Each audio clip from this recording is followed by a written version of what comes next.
No hay ninguna otra porción de la Biblia, donde se establezca la estructura doctrinal de la fe cristiana de forma tan completa y tan sistemática como lo hace la carta que el apóstol Pablo le escribió a los romanos. En la carta a los romanos vamos a encontrar de una manera sistemática todos los grandes temas de la Biblia, como por ejemplo el pecado, la ley, el juicio, la fe, las obras, la gracia, la justificación, la santificación, la glorificación, la elección, la adopción, el plan de salvación, la obra de Cristo, la obra del Espíritu Santo, la esperanza del cristiano, la naturaleza y la vida de la iglesia y el lugar de los gentiles y de los judíos en el plan de Dios. Lo que les quiero decir en esta mañana es que no existe absolutamente ningún otro libro en la Biblia donde se concentren tantas doctrinas como en el libro de Romanos. No hay absolutamente ningún libro en la Biblia donde se concentren todas las doctrinas principales como en el libro de Romanos.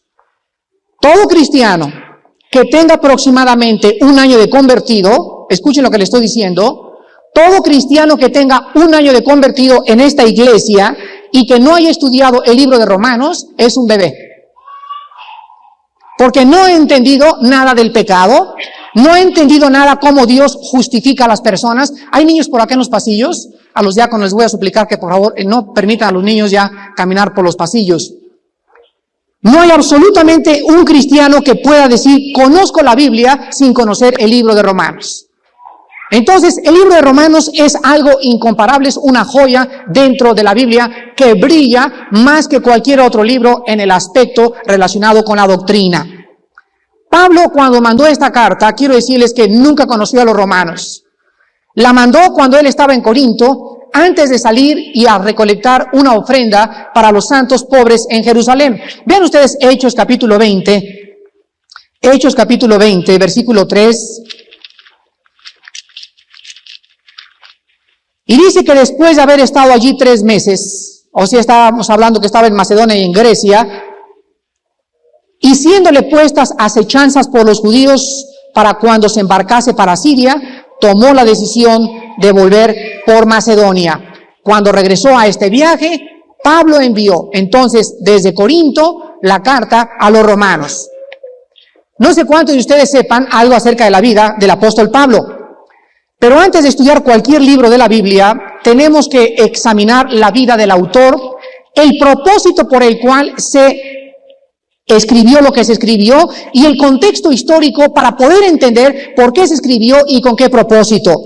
Una vez una persona me dijo, Armando, tú dijiste una vez que no podría hablarse en lenguas simultáneamente, sin embargo se hablaron lenguas simultáneamente en el capítulo 2 de los Hechos. Y lo que le contesté a esta persona fue, pero ¿cuál fue el propósito de las lenguas simultáneamente? Que había personas de todas las nacionalidades y que era preciso en ese momento que el evangelio fuera conocido por todas las personas. Es el único momento en la Biblia donde se habló en lenguas simultáneamente para que el propósito pudiera cumplirse de que el evangelio fuera repartido por toda Europa. ¿Ven? Entonces no podemos sacar un pasaje y decir, es que este pasaje se hizo así sin saber con qué propósito Dios hizo lo que estaba haciendo. Si no, vamos a querer tener la misma experiencia nosotros, y también les contesto a esas personas, también Dios abrió el mar rojo. Y el otro día que pasamos Chiconcuac, una persona le quería decir al río, ábrete río para pasar, y no se pasó. El hermano por mérito se ahoga. ¿Cuál es el problema? Que no entendemos el propósito por el cual Dios hace las cosas sistemáticamente en su santa palabra. Pablo entonces era un hombre hebreo. Su nombre era Saulo. Este era el nombre hebreo de Pablo, y él nació en Tarso de Cilicia. Creció Pablo como muchos mexicanos en esta mañana, estrictamente religioso. Pablo tomaba la hostia cada domingo, Pablo iba de peregrinación de rodillas, Pablo se acostaba sobre nopales a veces, Pablo tenía ídolos a los cuales adoraba, y él era un hombre firmemente convencido de que estaba bien. Estaba absolutamente convencido de que su religión era la verdadera. Sin embargo, nunca había tenido un encuentro con Jesucristo. Hay personas en esta mañana que son muy fieles a sus religiones y son sinceras. No lo dudo y no tengo la menor duda al respecto. Son sinceras y realmente están creyendo que su religión puede hacer algo por ellos. Pero sin embargo, en esta mañana tú puedes tener un encuentro con Jesucristo como lo tuvo el apóstol Pablo, lo cual cambió toda su vida y su ministerio. Vamos al capítulo 9 de los Hechos para ver la conversión breve de Pablo en 5 minutos. Y esto nos va a ayudar también a entender por qué les dijo lo que les dijo a los romanos. Capítulo 9 de Hechos, dice así: Saulo, respirando aún amenazas y muerte contra los discípulos del Señor, vino al sumo sacerdote y le pidió cartas para la sinagoga de Damasco, a fin de que si hallase algunos hombres o mujeres de este camino, los trajese presos a Jerusalén. Mas yendo por el camino, aconteció que al llegar cerca de Damasco, repentinamente le rodeó un resplandor de luz del cielo. Y cayendo en tierra oyó una voz que le decía: Saulo, Saulo, ¿por qué me persigues? Él le dijo: ¿quién eres, Señor? Y le dijo: yo soy Jesús, a quien tú persigues. Dura cosa te es dar coces contra el aguijón. Él, temblando y temeroso, dijo: Señor, ¿qué quieres que yo haga? Y el Señor le dijo: levántate y entra en la ciudad y se te dirá lo que debes hacer. En el versículo 1, ¿cómo relata la Biblia a Pablo? Cristiano, pero bien enojado, ¿verdad? Religioso, pero enojado contra la suegra. Religioso, pero enojado contra la cuñada. Católico o protestante, pero hace 1 mes o 2 meses que no le hablas a un cuñado tuyo, pero eres muy religioso. Eso es característico de las personas religiosas. Cuando una persona religiosa viene a la Biblia, encuentra que si alguien tiene algo contra alguien, antes de venir a Dios y traerle tu ofrenda, tú tienes primero que pedirle perdón a tu hermano. No puedes tú acercarte a Dios si tú estás enojado o resentido o amargado contra alguien de la iglesia o contra alguien de tu familia. Ve y arregla tus cuentas y después vienes y traes la ofrenda a Dios. Pablo respiraba amenazas, pero no estaba enojado. Pablo traía pensamientos homicidas, pero era religioso. Homicidas, pero creía en Dios. ¿Se acuerdan ustedes de la época tan triste de la Inquisición? De los cristeros en México, de las cruzadas para sacar a los maometanos de la Tierra Santa. Se ponían una cruz aquí en medio y entraban a los pueblos y le cortaban la cabeza a los niños y a las niñas en el nombre de Cristo. Ponían a las personas en las antorchas, en las teas vivientes y los quemaban vivos en el nombre de Dios. En fin, ¿cuántos errores ha cometido el cristianismo a través de la historia en el nombre de Dios? Todo por ignorar la palabra santa del Señor. Entonces Pablo tiene un encuentro con Cristo, la luz lo tumba al suelo y lo primero que le dice Cristo es: ¿por qué me persigues? Él pudo haber dicho: perseguirte, pero si tengo a Santa Catalina en mi casa, ahí está Santo Crescencio en mi casa y tiene 2 veladoras.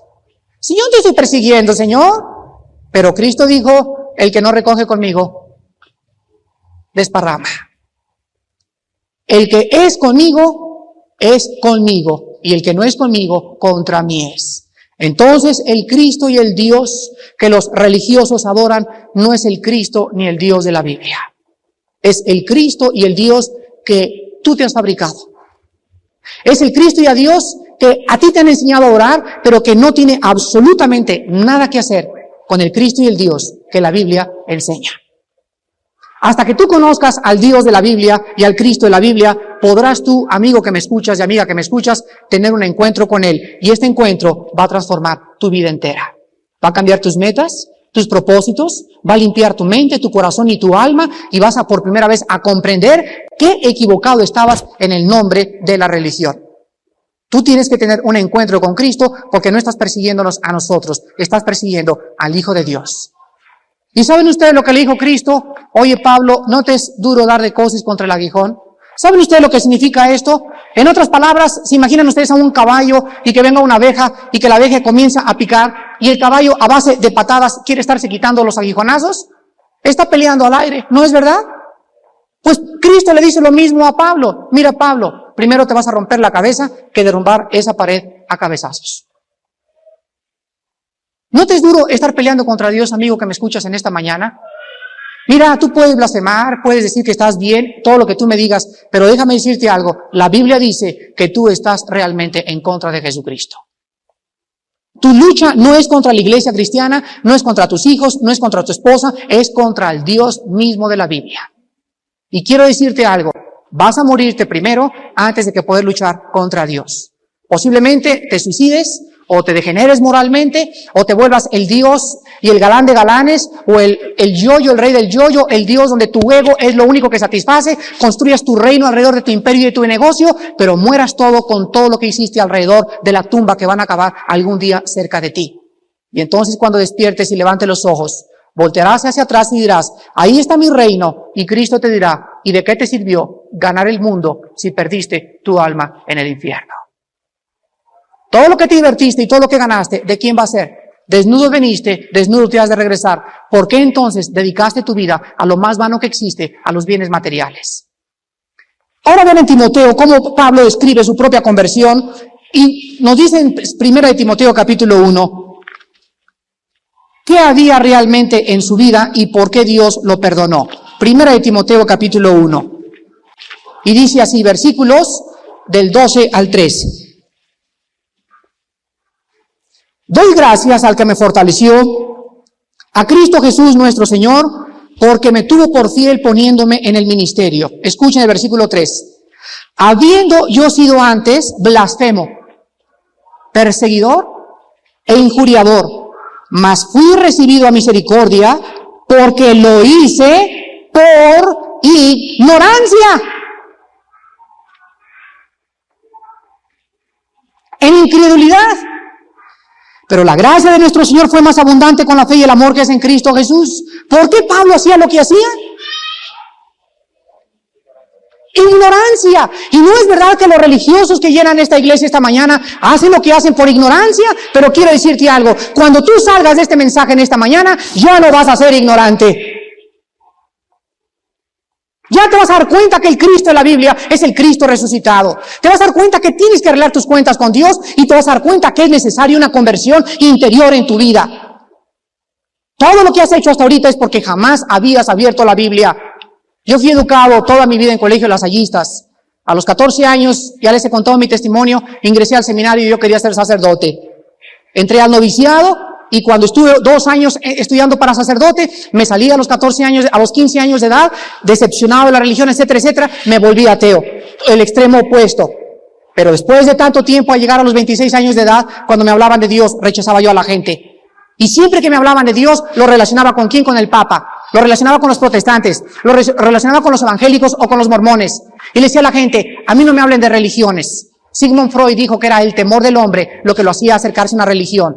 Nikolai Lenin dijo que la religión era el opio de los pueblos. La religión pertenece a los incultos, a los ignorantes. Yo no quiero saber de religión.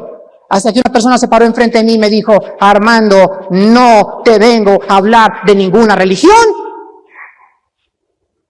Vengo a compartir contigo la vida de un hombre que murió hace 2000 años. Que se levantó de entre los muertos, que transformó el mundo entero con su poder y su resurrección. Y Él te ofrece no una religión, te ofrece una relación. En espíritu y en verdad. Te ofrece a ser adoptado en una familia. Mi padre te está esperando con los brazos abiertos, Armando, desde hace mucho tiempo para que te vengas a la cruz, no a una religión. Éramos ignorantes, yo era ignorante, jamás mi Biblia en la casa tenía así una gruesa, mi padre fue franciscano y era amigo de los padres, se ponían unos cohetes tremendos juntos, pero ahí estaba la Biblia junto al cajón de mi cama y era algo tabú, era algo que no se podía abrir, era algo que solamente ellos nos podían interpretar. Cuando Pablo le dice a Timoteo, desde niño ha sabido las Sagradas Escrituras. ¿Cómo es posible que digan que solamente alguien puede interpretar la palabra de Dios? Entonces nuestra ignorancia hace que hayamos hecho lo que hicimos en nuestro pasado. Pero gracias a Dios que a los 26 años de edad caí de rodillas y le dije, Señor Jesús, si realmente tú eres el que eres y el Hijo de Dios y sin ti estoy perdido en esta vida, Padre, te pido que entres a mi corazón y te recibo como mi Señor y Salvador. Ya no me aguanto en mi vida. Ya no aguanto tanto odio, tanta rencor contra las autoridades, contra mi familia, contra mis socios. Ya quiero cambiar mi vida, quiero tener paz. Quiero que los últimos años de mi vida sean gobernados por la paz tuya que sobrepasa todo entendimiento. Cristo entró a mi vida, hermanos, y la ha cambiado, y la sigue cambiando. Y aquí hay un letrerito. No lo ven, ¿verdad? Es invisible. Pero ¿saben lo que dice el letrerito? Tenga paciencia, Dios todavía no acaba conmigo. Entonces, debemos recordar eso con todos los hermanos. No ha acabado con ninguno de nosotros. Démosles tiempo para que piensen, reflexionen y regresen al camino. Muy bien, ahora vamos a ver rápidamente la estructura del libro para entrar al primer mensaje en esta mañana. Romanos se divide en 3 partes. Todos los que quieran tomar nota o los que quieran esperarse al cassette lo pueden hacer una u otra cosa. Romanos se divide en 3 partes principales. La primera parte se divide del capítulo 1 al capítulo 8. Y en estos 8 capítulos se establece la doctrina de la justificación por la fe y sus consecuencias. Repito, la primera parte del libro de Romanos es del capítulo 1 al capítulo 8. Y en estos capítulos se trata la doctrina de la justificación por la fe y sus consecuencias. La segunda parte, del capítulo 9 al capítulo 11, donde se explica la exclusión de los judíos y la inclusión de los gentiles como pueblo de Dios. Repito, del 9 al 11, se tratan en estos 3 capítulos un tema. ¿Por qué Dios sacó a los judíos de sus tratos? ¿Y por qué en lugar de ellos injertó en el árbol a otra rama que somos la iglesia? Acuérdense que la Biblia nos muestra que la vida es como un árbol y rompió a los judíos del árbol y los puso a un lado. Pero Dios no ha acabado con ellos. Los que crean que Dios acabó con los judíos están muy equivocados. Dios tiene un plan para ellos en la tribulación, donde los va a juzgar. Y mientras tanto agarró otra rama y la injertó en el árbol y somos nosotros. Dice Romanos, no te jactes de las ramas. O sea, y a ustedes lo sacaron y yo todavía estoy parado. No te jactes cuando un hermano cae.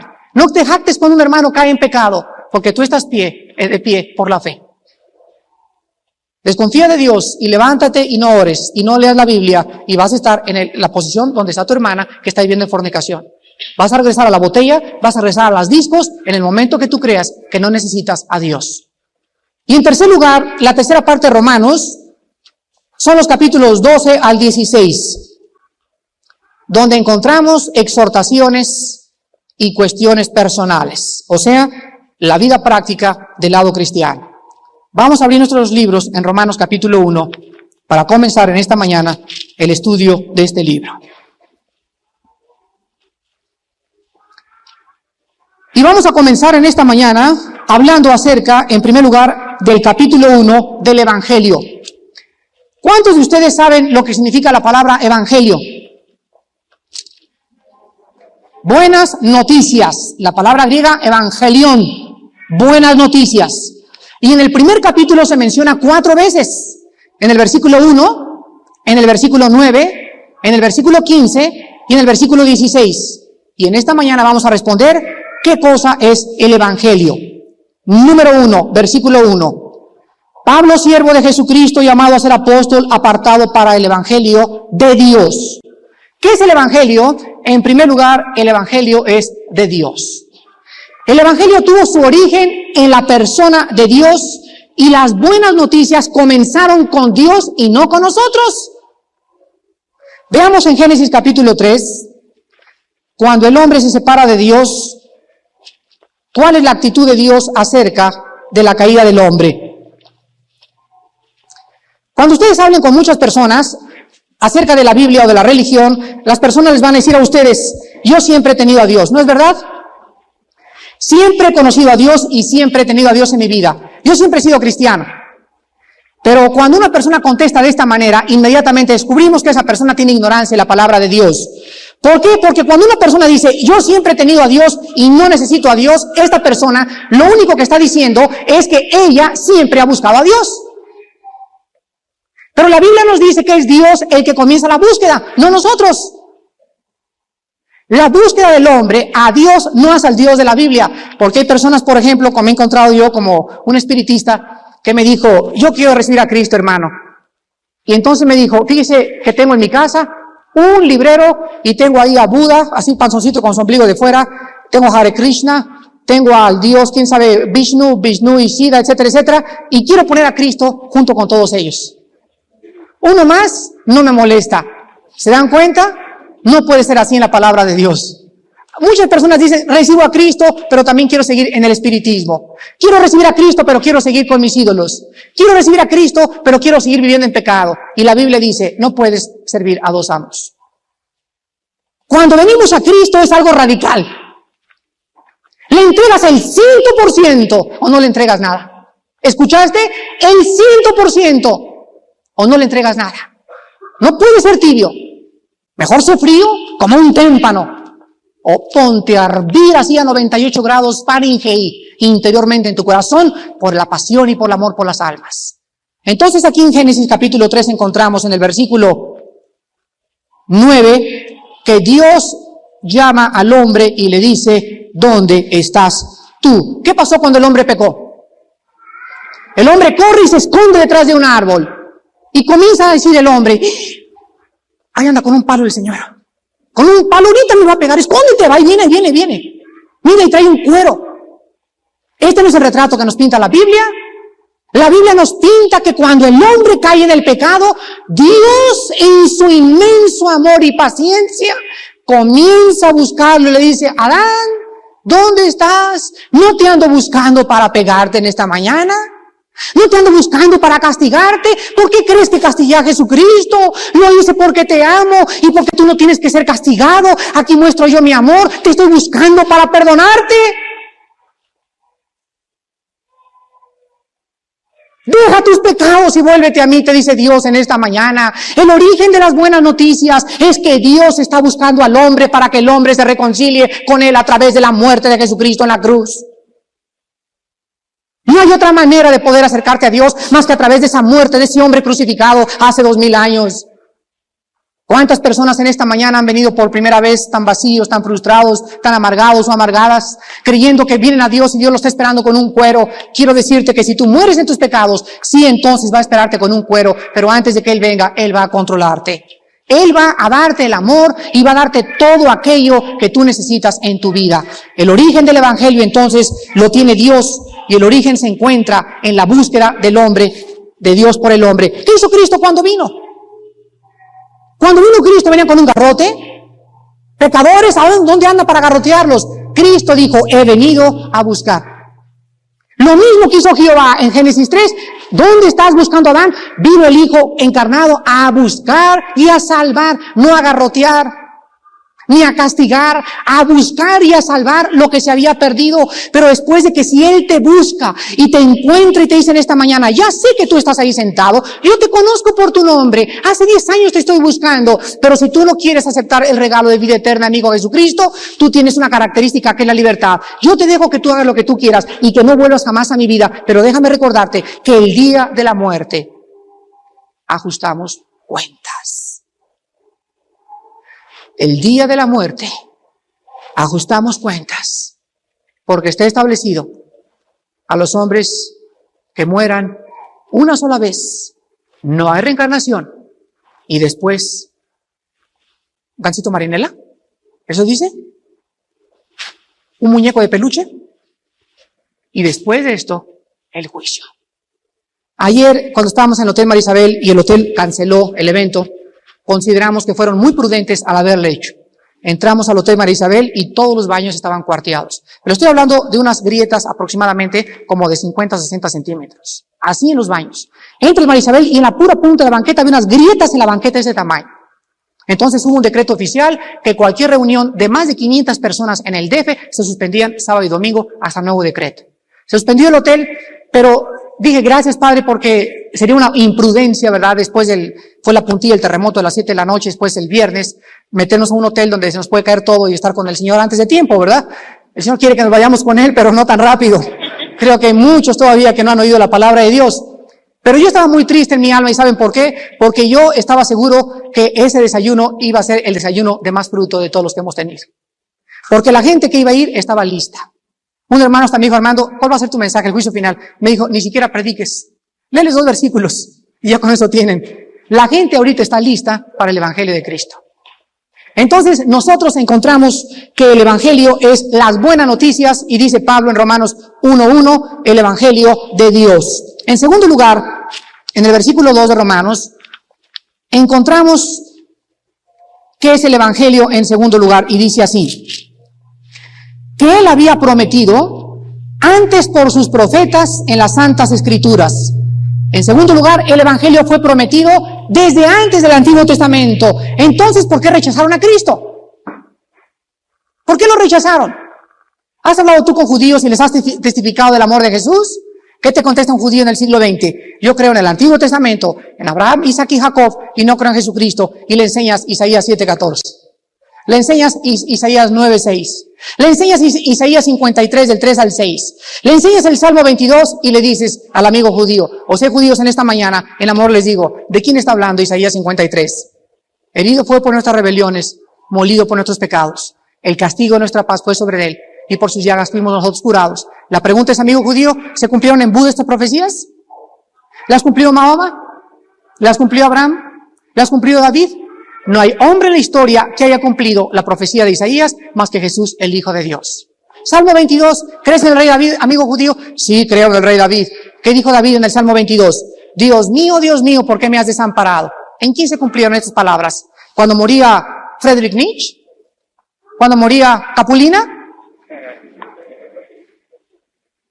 ¿Cuando murió Hitler? ¿Con quién se cumplieron estas palabras? En la persona del Hijo de Dios.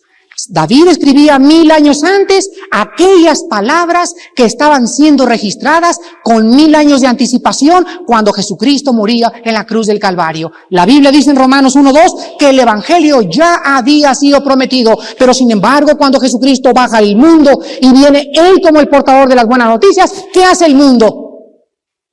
A los suyos vino y los suyos no lo recibieron. Hicieron esto.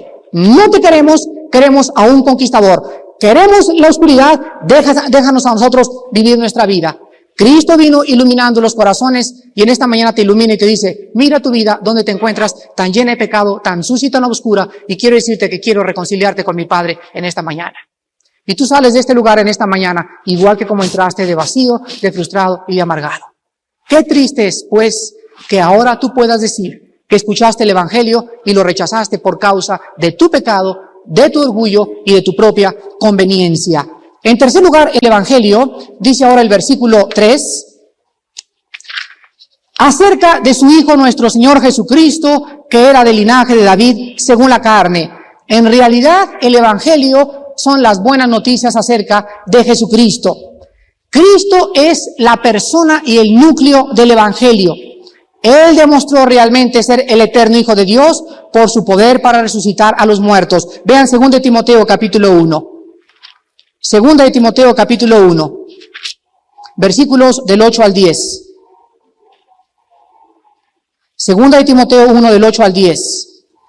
Por tanto, le dice Pablo a Timoteo, no te avergüences de dar testimonio de nuestro Señor, ni de mí, preso suyo, sino participa de las aflicciones por el Evangelio según el poder de Dios, quien nos salvó y llamó con llamamiento santo, no conforme a nuestras obras, sino según el propósito suyo y la gracia que nos fue dada en Cristo Jesús antes de los tiempos de los siglos, pero que ahora ha sido manifestada por la aparición de nuestro Salvador Jesucristo, el cual quitó la muerte y sacó a luz la vida y la inmortalidad. ¿Por qué?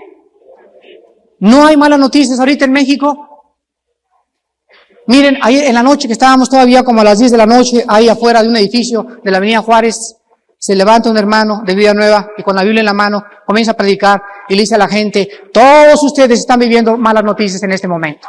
¿No es verdad? Y toda la gente se le quedaba mirando. Pues quiero decirles que en medio de estas malas noticias y en medio del temblor que existen, hay buenas noticias. ¿Cuáles son las buenas noticias? ¿Nos van a dar casa? No. ¿Cuáles son las buenas noticias? ¿Nos van a dar pura leche malteada de aquí hasta que venga el Señor? No. Ah, ya sé, nos van a mandar una casa en el Pedregal. Tampoco. No solo de pan vive el hombre, queridos amigos. No relacionen ustedes las bendiciones y la felicidad con la prosperidad material, más de toda palabra que sale de la boca de Dios. Quiero decirte, amigo, que me escuchas, las buenas noticias. Que si en este momento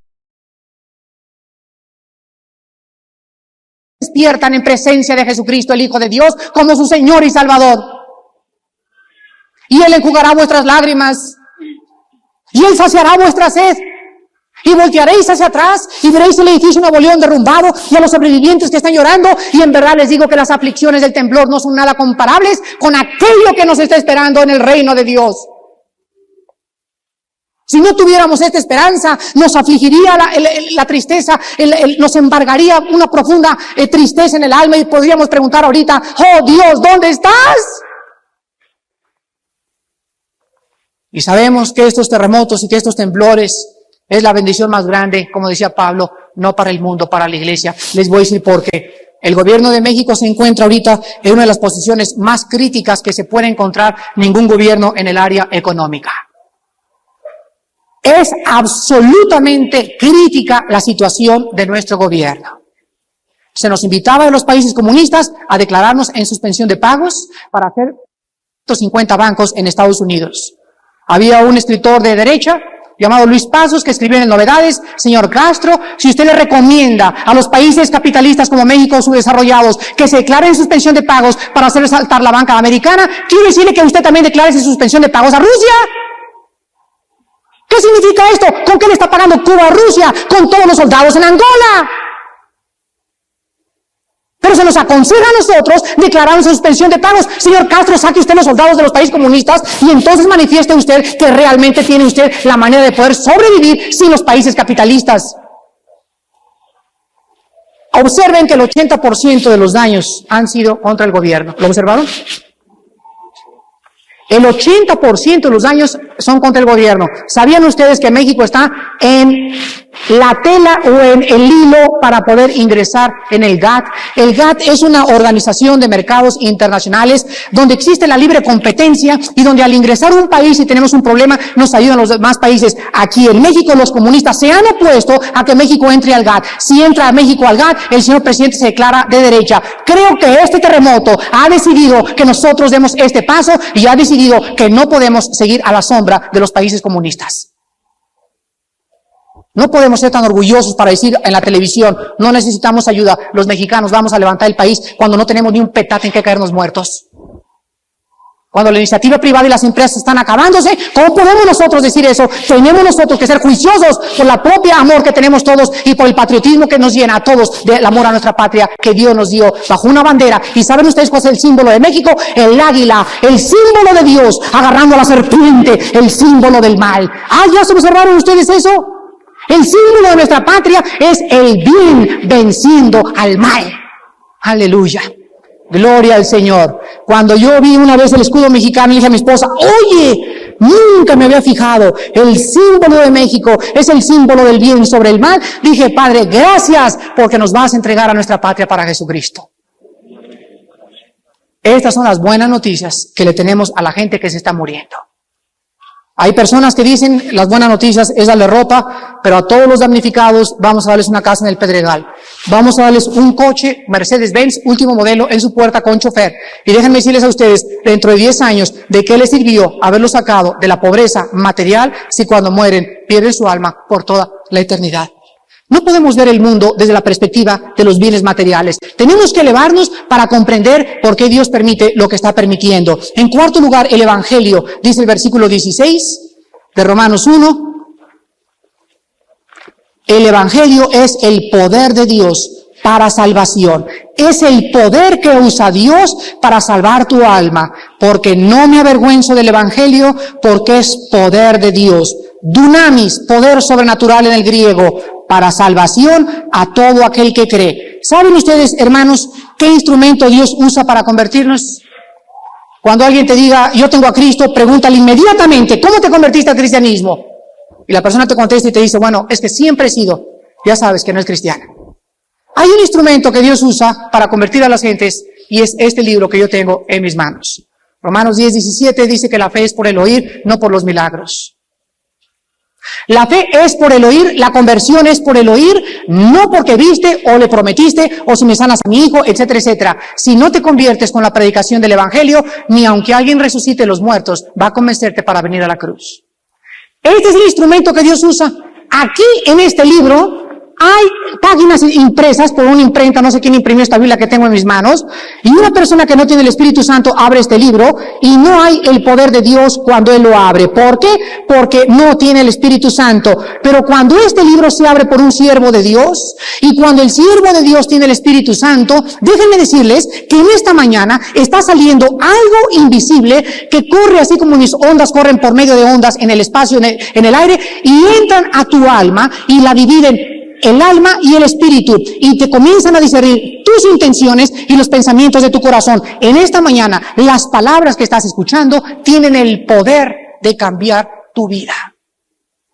Es el poder de Dios para salvación. Vean ustedes 1 de Pedro capítulo 1, versículo 23. Lo que les quiero dar a entender es que nadie puede convertirse sin haber oído la Biblia. ¿Escucharon eso? Nadie puede convertirse sin haber escuchado la Biblia.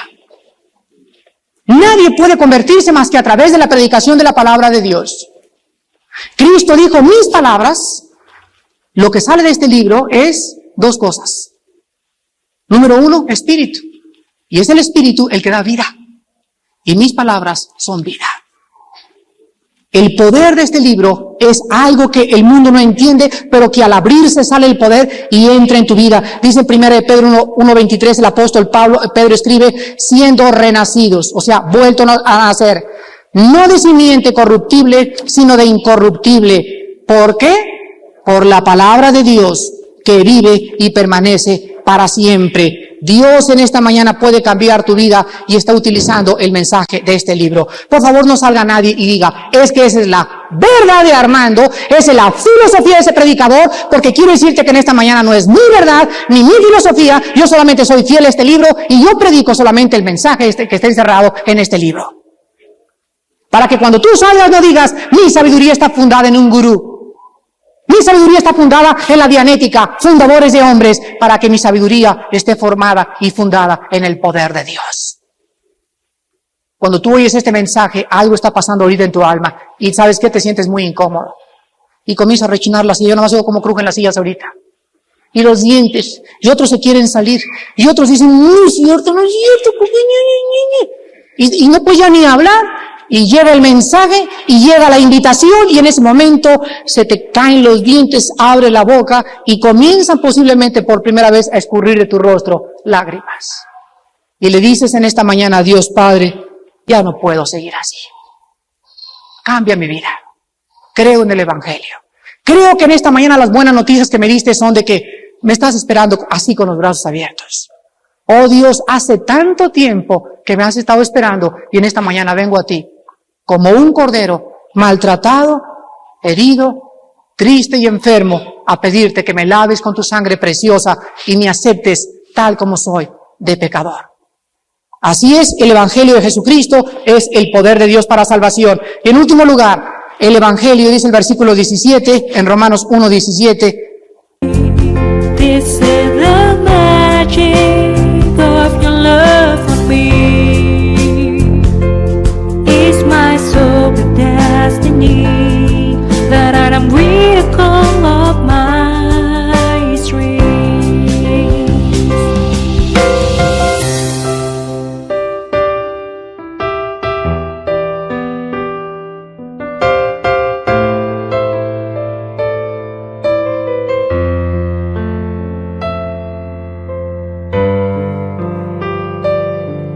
When my heart is heavier, I remember that I have got someone like you. Son las buenas noticias, y aquí está lo mejor de todo. Versículo 17, porque en el Evangelio la justicia de Dios se revela por fe y para fe, como está escrito, mas el justo por sus peregrinaciones vivirá. ¿Eso dice? Mas el justo por dar limosnas vivirá. ¿Eso dice? Mas el justo por los santos que tenga en su casa vivirá. Mas el justo, dice, por la fe vivirá. En último lugar, las buenas noticias es que no es por obras la salvación. Qué buena noticia es esta mañana. Oiga, Señor, usted me está diciendo que no tengo que hacer nada. N-A-D-A, nada. Subráyalo. No es posible. Yo tengo 5 años tratando de dar dinero para poder comprar la salvación. Es que tengo que hacer algo para que Dios, nada. Pero nada. Ni nada. Ahorita los sobrevivientes, nada. Ya que te conviertas, comenzamos a manifestar ayuda, pero lo hacemos no para comprarnos el cielo, sino lo hacemos para demostrar que somos hijos de Dios. Las obras vienen después, pero si tú quieres a través de las obras entrar al reino de Dios y andas a gatas ayudando a todos los días y sacándolos con la boca y haciendo lo que quieras, te vas a refundir en el infierno, aunque hayas sacado a 1500 sobrevivientes del temblor. No es por obras, porque entonces, ¿de qué serviría que Cristo hubiera muerto? Si es por obras, entonces Dios nos hubiera dicho, mira, hijo Jesús, no bajes a la tierra. Les voy a mandar un papelito por ahí, la regla de oro a través de Confucio, de Mahoma, para que se la lleven lo mejor que puedan. Llévensela tranquilita, pórtense bien, sean fieles a sus esposas, no se divorcien y van a entrar al reino de Dios. No. Él tenía que bajar. Él tenía que tomar un cuerpo.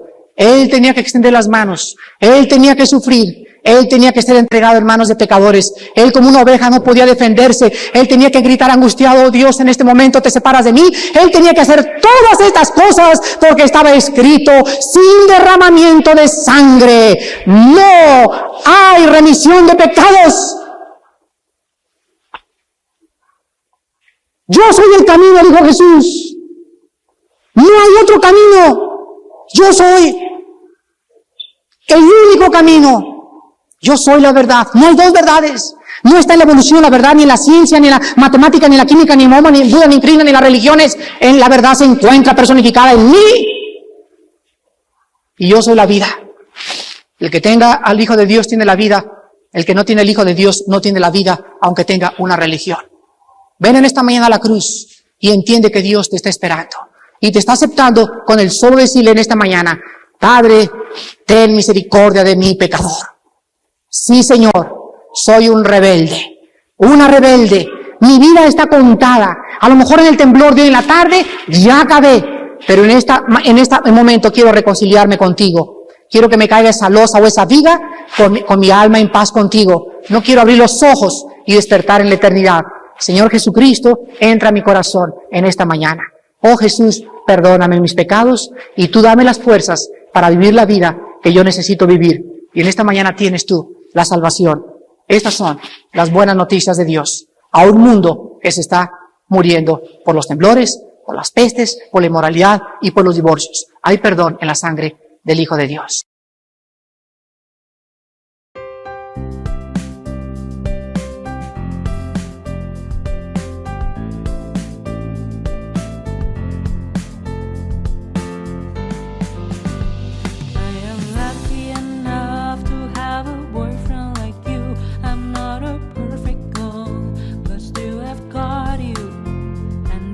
Bonus for me. I never want to lose you. I never want to lose you.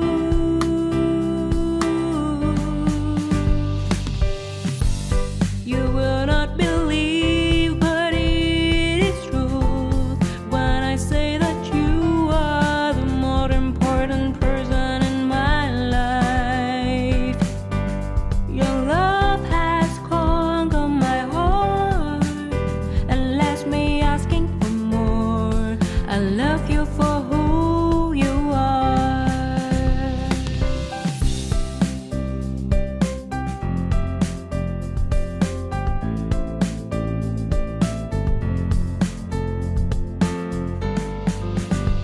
I am lucky enough to have a boyfriend like you. I'm not a perfect girl, but still I've got you, and that's a bonus for me. I never want to lose you. I never want to lose you.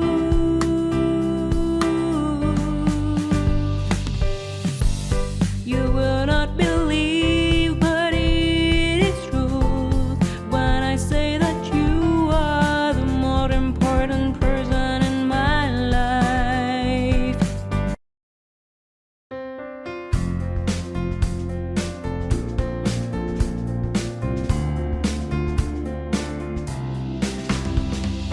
Every little thing relates smile.